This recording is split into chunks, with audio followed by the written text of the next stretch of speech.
Takže dobrý den, dámy a pánové. Prosím, povstaňte.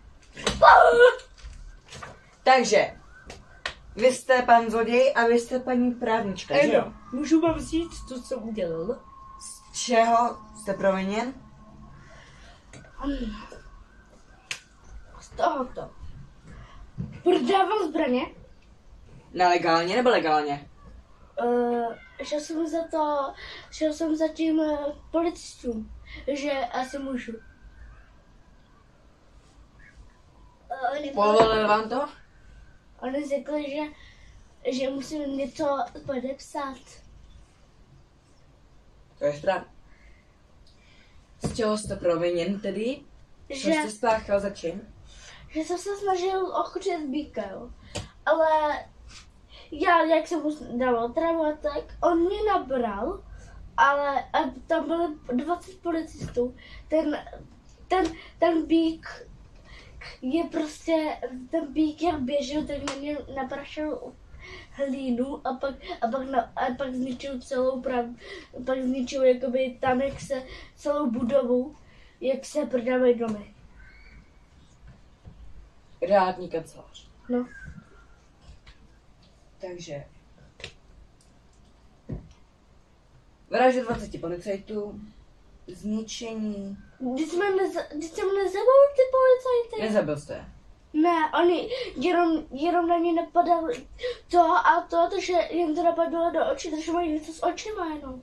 Takže napadení. Zničení realitní kanceláře. Jsou závažné činy. A taky ještě něco. Co to má být? Taky jsem Jděte si sednout, prosím. Taky jsem si koupil koně, zaplatil jsem polovinu a pak jsem doma internovat nebo tak, jak se tomu říká, chtěl zaplatit druhou polovinu. Zaplatil jsem to, ale další den říkali, že jsem to nezaplatil, tak já to nechápu. Pokusili se vás okrást. To si rozhodně zapíšu. Pokus o krádež obžalovaného. Takže, to je všechno? Aha, co mysleli, počkat. Jo, je to všechno. Můžete se posadit. Paní právničko, prosím, povstaňte. Co to je? To je váš deník asi. Prosím, položte se a povstaňte. Co to je poslední? Stoupněte si. Takže, je pravda, co mi teď pan zloděj řekl? Co ještě provedl? Co? Co ještě provedl? Za činy. Tak je to pravda, co mi řekl, nebo není? Není. No, tak co provedl za činy? Ne. Já nevím, co mám říct. Já nevím, jak to dosáhnout. Takže, pán zloděj mi popsal, že napadl s býkem 20 policajtů, zničil neboli zbombardoval realitní kancelář a Jo, ještě jsem něco zapomněl říct. No. Ještě ten býk pak narazil do banky. Svýma rohama, nebo co to bylo? Poškození banky. Ale pak jsem se ho ochočil. Dal jsem ho k vám někam, díky tomu stáli. Dobře. Takže, pán zloděj mi právě popsal, že napadl 20 policajtů, zničil realitní kancelář a poškodil banku. Je to pravda? O trošku, Ne. ještě trošku, a ještě vypadly, jakoby, jak do toho narazil, tak s tím se celé to zasepalo, takže pak to jakoby v tom, jak byly jakoby ty ochranné banky, chápeš, tak, a byly tam někde i miny, si myslím, tak ono se to už tady odbouchlo. Já tady o vás mám spis. I o vás, paní právničko. Jaký spis? Tudíž, on mi popisuje pravdu. Vy jste se mi pokusila lhát. Ne.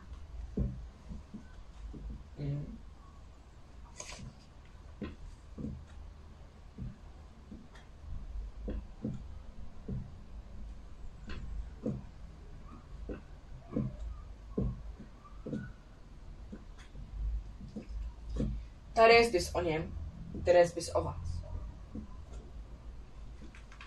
Pravedlo to. Ano? Takže mi neříkejte, že to nepravda.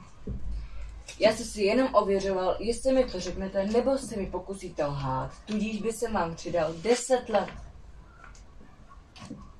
Takže. Klidně se koukněte.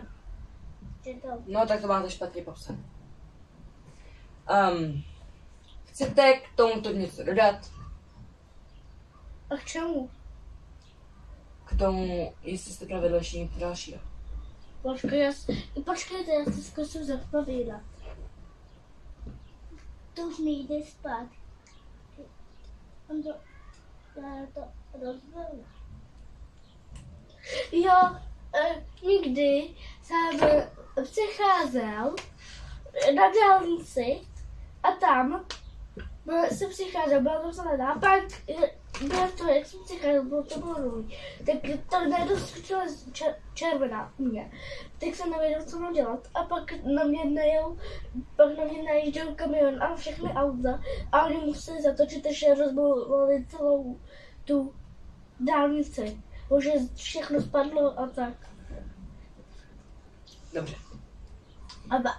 A já jsem taky spadla, ale nakonec jsem spadla do setky, takže jsem to přežil. Víte o tom, že za tady to všechno jste mohl dostat až 10 let ve federální věznici? Vím. Jste si toho vědom. To je správně. Paní právničko, jako obhajobu byste k tomuto dodala? Řekla. Co? A proč věříš jenom jemu? Nevěřím jenom jemu.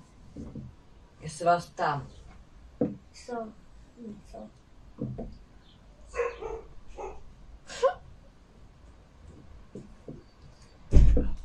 Takže, co byste k tomuto soudu dodala?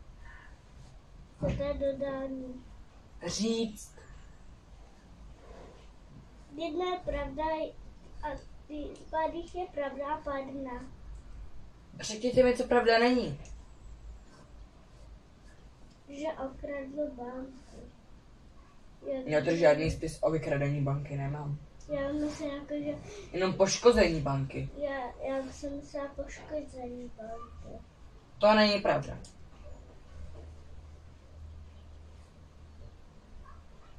Škrtám.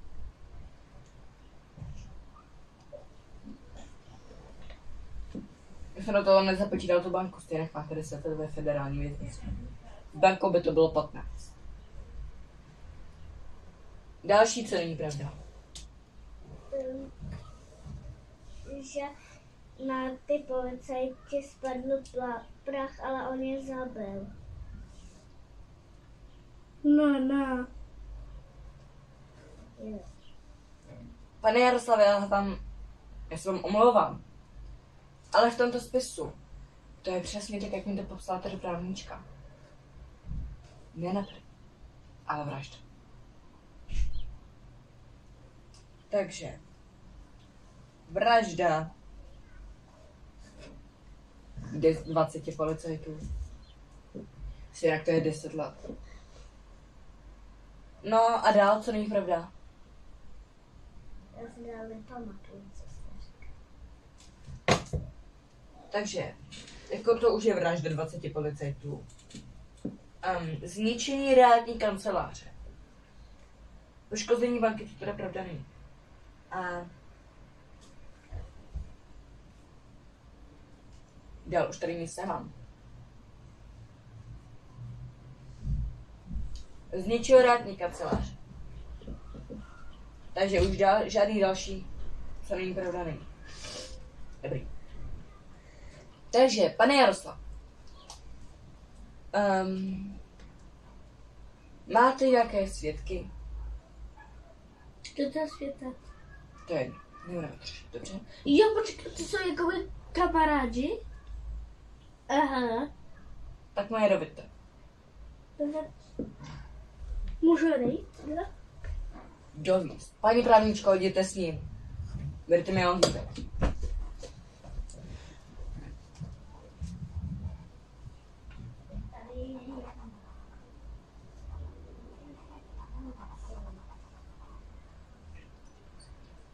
Ukradl kočku. Ne, to je můj kamarádka.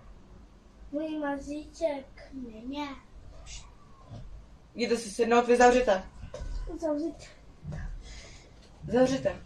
A vy jste to říkal naopak. Je to váš kamarád. Jo, je to můj mazíček. Jděte si sednout. Ne. Takže, paní kočko. Paní kočko. Sajnina se jmenuje, že jo? Ano. Ale ona by šla do kozy. Paní Sajnino, Ano. mám tady, že zabil 20 policajtů, zničil rádní kancelář a to je všechno. Je to pravda? Já byla si tam s ním, ne? Ještě tam je něco. No, a co tam ještě je? Je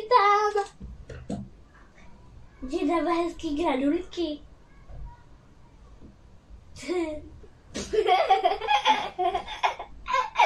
Nebudu se vyjadřovat, dobrý. Můžete odejít. Tak mě jde našlat. Já vám nechat, až se vrátí. Já Prosím. chci pohledat. Prosím, odejděte! Já jsem tady s ním. Já jsem taky zloděj, já jsem taky s ním. Co se to? Spolu pachatel.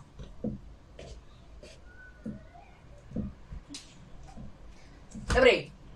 Takže.